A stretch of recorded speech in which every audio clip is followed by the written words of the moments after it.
Hi, I'm Mary Cross and welcome to the Building Bliss podcast. This is a first for me because it is my first live podcast episode. At least I think it's live. I hope it's live. Say hello if you can hear me or see me. I wanted to do this podcast today about Womanifest, which is the festival for women and teenage girls. It's an empowerment and wellbeing festival. And I went there last weekend. And yeah, it was such a life-changing experience for me. And I think for a lot of the people that attended, that I thought that I would use my slot today to discuss what I thought about it really and the feelings I've had since I've come back. Obviously, we're at the end of season 3 now of the main podcast. So this is sort of my usual break period. So today seemed the perfect opportunity to take stock and reflect really. So if you've not heard of it, so Womanifest is a women's and girls empowerment and wellbeing festival. It's designed to, let me see if I can remember it all, entertain, liberate, empower. There's 2 others, but I can't remember, but it does everything. So, but it's aimed at women and teenage girls. And that's probably what makes it a bit different to some other wellness festivals and women festivals, is that it incorporates the teenage girls as well.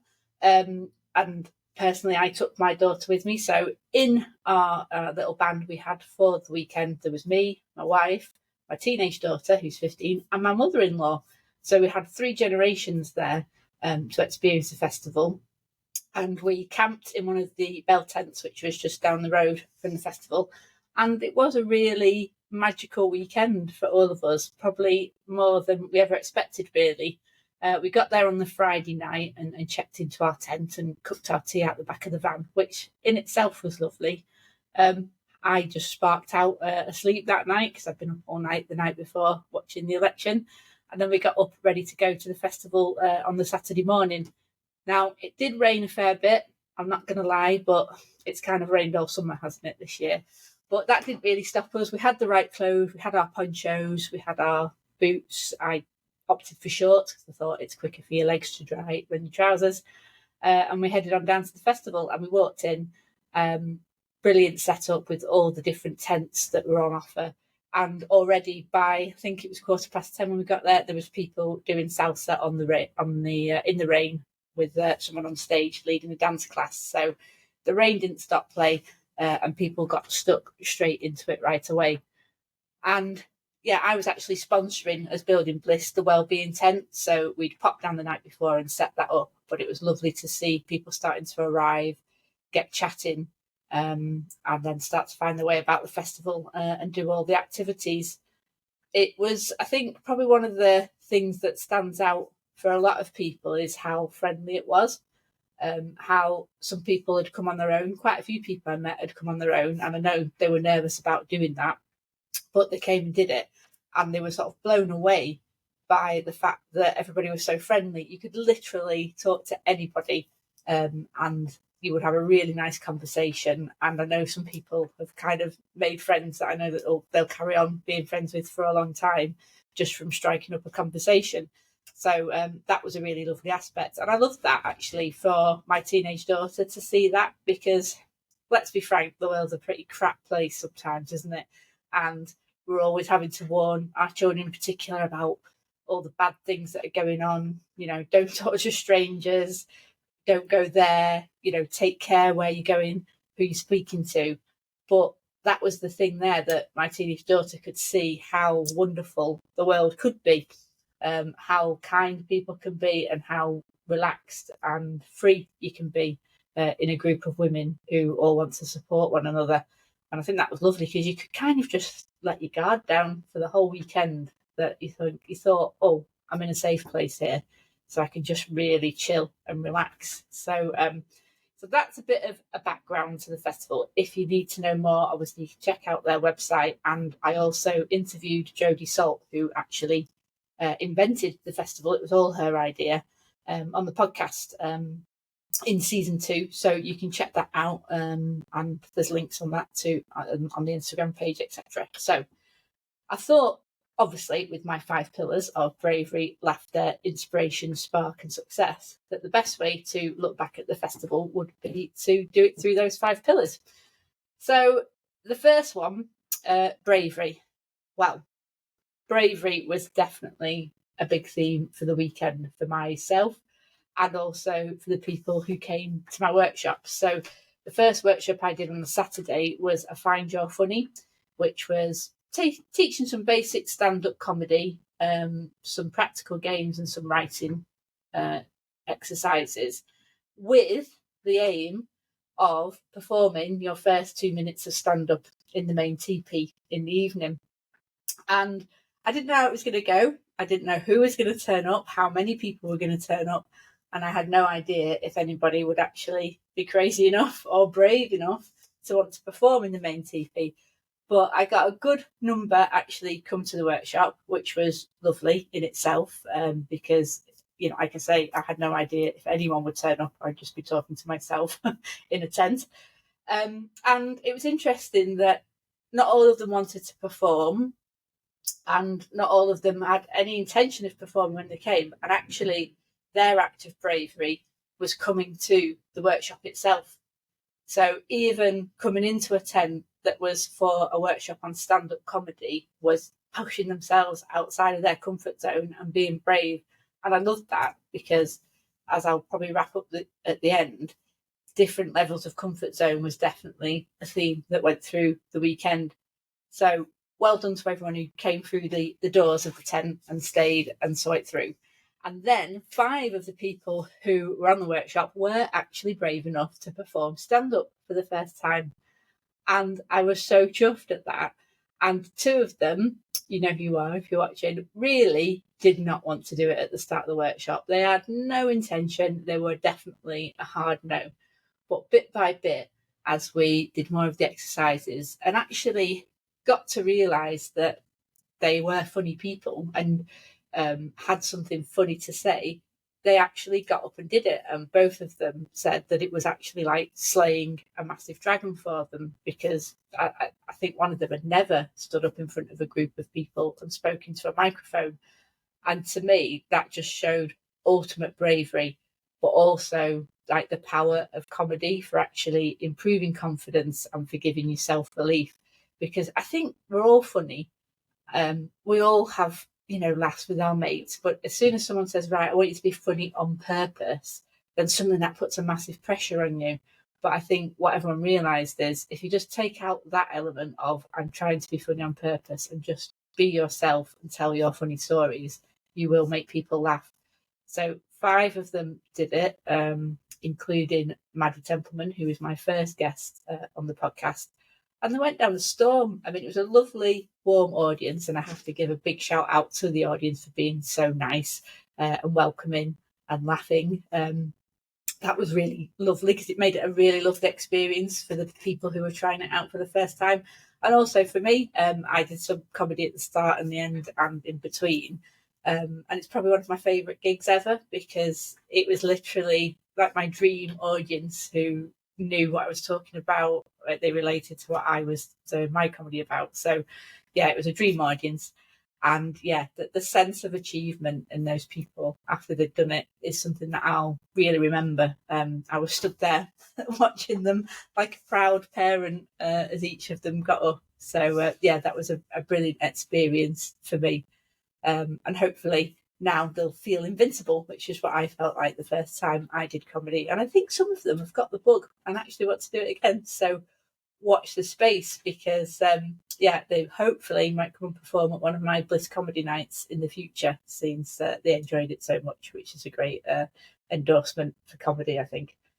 And then on the Sunday, I had my Find Your Bliss workshop, which was still very centered in humor and laughter. And again, we worked through the 5 pillars of bliss and started off with our bravest moments and how we can tie that to our goals going forward to draw on that bravery that we know we've had in the past, we know we've used, we know we've been brave. We've all been brave at many times in our life, and taking that bravery, putting it into our dreams and our goals so that we can actually achieve them. And that was a really fun workshop, which I'll probably discuss more under the L for laughter. But then for me personally, being brave, I did 2 things that I've never done before. and did take a lot of bravery. The first one was open water swimming. So there was a beautiful big lake by the festival site, and they had a company that was offering a sunset swim. So that was obviously getting into the lake at sunset and swimming around in the open water. So that was quite daunting for me. I can swim, but I would never count myself as a strong swimmer. I've obviously splashed about in the sea, and then I did splash about in a river for a little bit when we were on holiday once, but it was very shallow. But actually going in the lake at sunset was like a big thing for me. And but I have to give big props to they're called Open Water Swim UK, I think. So it was Joe, Ursula, and Jane, who were three wonderful women who gave me the confidence to get in the water and didn't make me feel crap for not being a good swimmer. So I had a float with me, a tow float, so that I had something just in case I needed it. But I didn't feel like, oh, look at me, I've got to have a float, I'm so rubbish. So yeah, big props to them for making it a really safe and enjoyable experience. And it was really lovely. It was actually warmer in the water than it was out of the water at that point in the evening. And I did that with my wife, and it was just a really nice way to round off the Saturday evening, because I must admit my adrenaline was probably pretty high after obviously doing the workshop and then performing with the other comedians. So it was a lovely way to actually just chill out and be calm. So those are my acts of bravery for the weekend. Oh, I've forgotten as well the firewalk on the Sunday evening. So the festival rounds off with a firewalk. So they come in, set all the wood up to burn, and then they set out a walkway, a blanket of hot coals for you to walk on.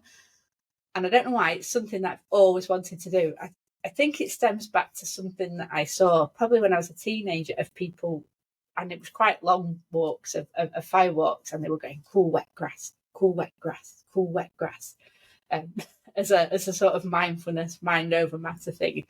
And it stuck with me all my life. So much so when I saw that there was an opportunity to do the firewalk, I thought, right, I'm having that.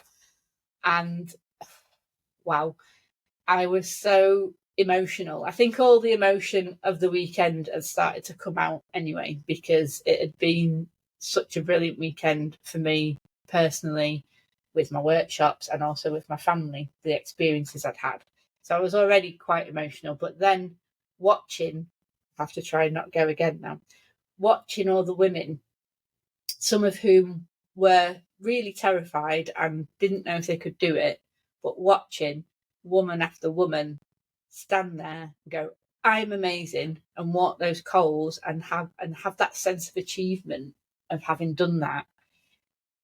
It was really, really powerful. And I'm really glad it's something that I got to witness. And I'm really glad that I did it there and had that shared experience, because I think so many women must have had breakthroughs or healing experiences, or just gone, right, that's it. I've put all that behind me, and now I'm going to start my life in a different way over the weekend. And that was the perfect way to round it off. So yeah, those are my two acts of bravery for me.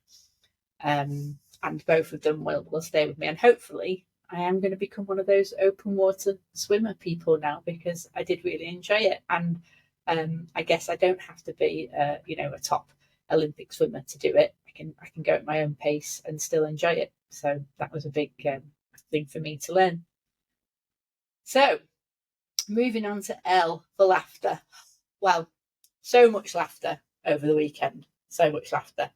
And not just like the laughter that we were trying to create in the workshops, but I think what I noticed walking around, and I did sit and observe a lot in the main teepee, was just hearing big gales of laughter popping up from people, either dancing at the silent disco, with meeting up with their friends, chatting. And yeah, it was wonderful to hear. And it was interesting because I'd said I'd done some research for my Find Your Bliss workshop, and some science buff had said that laughter is the glue that keeps groups together. And it's an external signal that can tell the group that everything is okay. We can relax. That's some science buff. There's no need to be anxious or threatened by what's happening around us. So it was actually in the early days, primeval days, it was like a survival tool. So if we were laughing, we knew we were safe. And that couldn't be a more perfect example of actually what was going on at Womanifest at the weekend, because we all felt safe, we all felt relaxed, and that's why there was so much laughter. And yeah, people were really laughed at the comedy, and I've had messages saying that they've never laughed as much in their life, which is obviously brilliant to hear. And also in the workshops, I do some exercises that are aimed at tapping into our laughter and our joy and just being a bit silly. I think I realised with some of the things I've done that people really enjoyed just being silly. And like we do a game where we have to shout certain things. And the laughter that came from that and the joy and release of being silly was really special.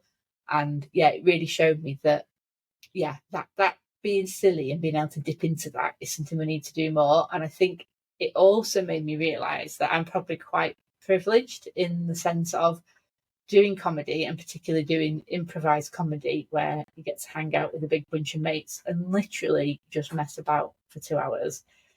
I get to tap into that a lot. And I think it keeps my mental health in a really good place, because even when things have been crap, I know that I can access that. I can go and be silly. I'm silly with my kids as well. And it just totally changes your mood. Obviously, the science behind it, we all know the oxytocin, etc. But yeah, I don't think a lot of people have that same opportunity to access that, and life is very serious for them. So that's something that I'm hoping that I can facilitate more and more through my Building Bliss workshops and programs. So yeah, laughter was definitely a big part of the weekend for me. Just gonna have a sip of water. So moving on to the I for inspiration. Well, so much inspiration from the other people who were talking and leading things, inspiration from other people's stories. It was just a wash with inspiration, really. And I think I said in one of my workshops that every single person you speak to has something that can inspire you, has something that's happened to them, has wisdom to share that will be inspiring to you in some way. And if we sort of access the world with that view of thinking that every person has the possibility to do that for us, imagine how great that would be, because we'd just be open to so much. So I was definitely inspired on multiple levels over the weekend. And I actually asked for people in my workshop to start a wall of positivity. So I asked people to share either something that had really good that had happened to them that weekend, or one of their favourite inspirational quotes, or just a piece of advice that they thought had carried them through their life. So I've got some of them here. You can't see them all. These are all the post-it notes that I saved. And it was lovely in terms of like the nice experiences. Some people had said lots of lovely real women, spent a lovely day with wonderful friends. Everyone's smiling at each other here, even though they don't know each other. Met lots of lovely new friends and feeling the love and meeting new people. And someone said a ship is often in harbour, but that's not what a ship is for. And then spending time with my beautiful daughter Sophia, who is a lovely girl who was in my Finding Your Bliss workshop and helped me out. I think she was only about 8, but she was brilliant. So that was kind of on the experience front. And then people had left some of their best wisdom, and some of these were great. Never question the decision, like that one. Don't shrink your goals to meet the current situation. Always upgrade your mindset, your motivation, and your methods to create momentum and achieve your dreams. Some really good advice there. This one made me go, it was just because you can carry it doesn't mean it's not heavy. Acknowledge that. So that was, I think that's a bit of a wow piece of advice. And I think that's, yeah, there's things that we are carrying all the time. And I think sometimes we don't give ourselves enough credit for how much we are carrying. And I think if we do that, if we acknowledge how much we're carrying, we probably give ourselves a bit more of a break rather than being so hard on ourselves. So yeah, I really like that one. Put your oxygen mask on first. Look after yourself. That's a good self-care one. Failure is on the path to success. Reframing is key. And that's so true, because we are going to fail a lot. And it was interesting. I've just seen, I don't know if it's an old clip or a new clip, Roger Federer giving a talk. I think it must have been to a university. And he said, I've won 80% of my matches, but I've only ever won 54% of my points. So he said, I've nearly lost as many points as I've won. And he said, you've got to remember that. He said, for every point I win, there'll be a foot fault or I'll hit the net. But then I have to reset and then take the next point and put that out of my mind. So, yeah, I think that thing of trying to reframe failure and not making such a big deal out of it is a really important lesson, because we're always going to fail in life. Nobody's perfect. And is it failure, or is it actually just learning? You're just learning something new. Either you're learning a new skill, you're learning a new emotion even, or how to deal with an emotion that you've had in a different way. So yeah, I think that's a really great piece of advice. The best and most beautiful things cannot be seen or heard. They must be felt in the heart. And that's a quote from Helen Keller. I think that's something that was very apparent this weekend. And then I think we had Liz, who was our last guest, had shared her believing plus beginning is becoming. And I know when she shared that on the podcast, I was like, whoa. And I love that one, because her message is every day is a chance to start again. And that's why it's about believing and beginning. So it's easy to get disheartened, isn't it, when we're trying something new or trying to change a habit.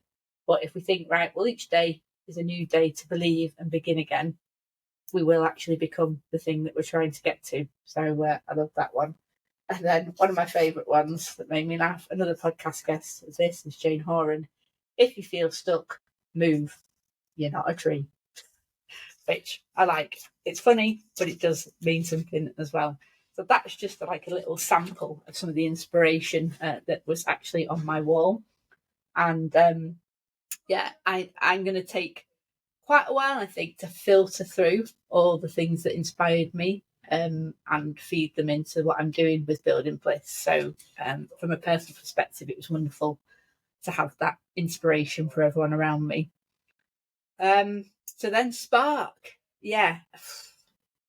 It's funny because obviously the firewalk, everything starts from a spark, doesn't it?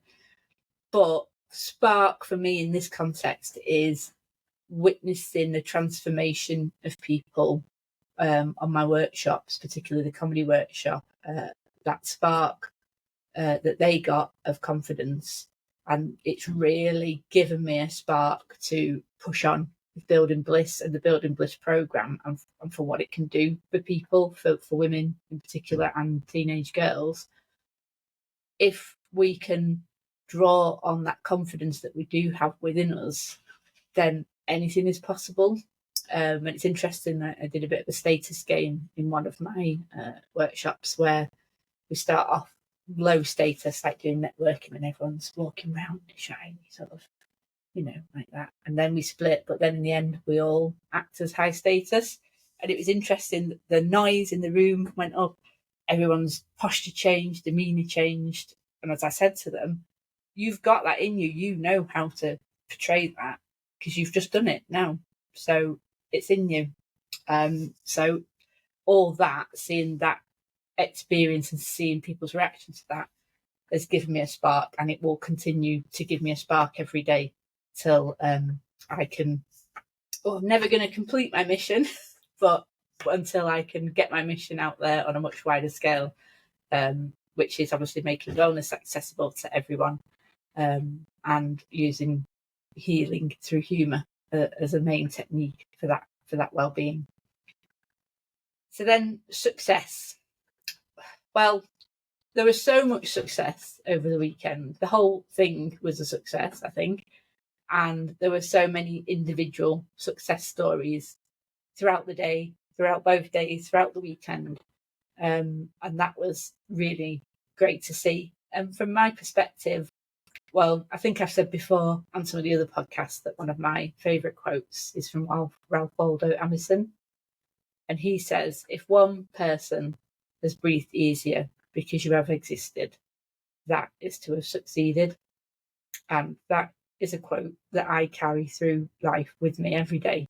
My dad actually got it me on a little thing when I think it was when I graduated with my degree.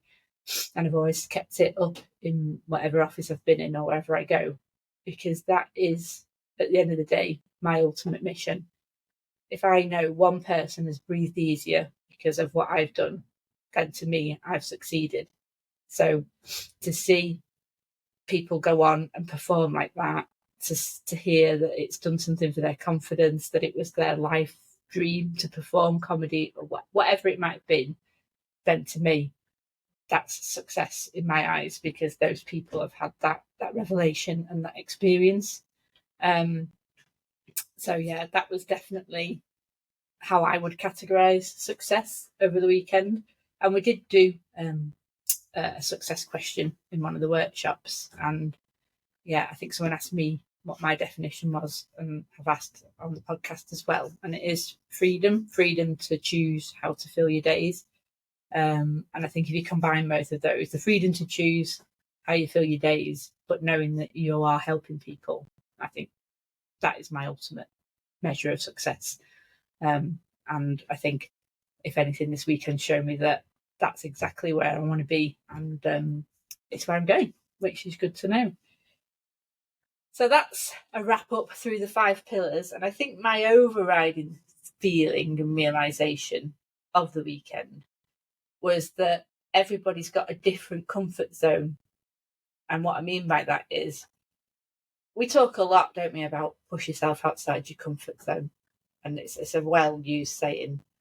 But what does it mean? What is your comfort zone? And I think perhaps we use the phrase in a way that we all understand that what a comfort zone is, and it's the same for everyone.